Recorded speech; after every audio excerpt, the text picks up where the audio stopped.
தமிழ்நாட்டுக்கான என்னுடைய கனவு என்பது தனிப்பட்ட ஸ்டாலினின் கனவு மட்டுமல்ல, ஒட்டுமொத்த தமிழினத்தின் எதிர்பார்ப்புகளை உள்ளடக்கியதுதான் என்னுடைய கனவு.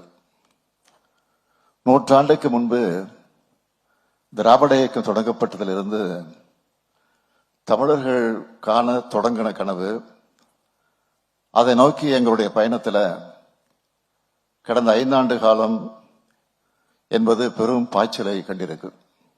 தமிழ்நாட்டுக்கான என்னுடைய கனவு என்பது தனிப்பட்ட ஸ்டாலினின் கனவு மட்டுமல்ல, ஒட்டுமொத்த தமிழினத்தின் எதிர்பார்ப்புகளை உள்ளடக்கியதுதான் என்னுடைய கனவு. நூற்றாண்டுக்கு முன்பு திராவிட இயக்கம் தொடங்கப்பட்டதிலிருந்து தமிழர்கள் காண தொடங்கின கனவு, அதை நோக்கி எங்களுடைய பயணத்தில் கடந்த 5 ஆண்டு காலம் என்பது பெரும் பாய்ச்சலை கண்டிருக்கு.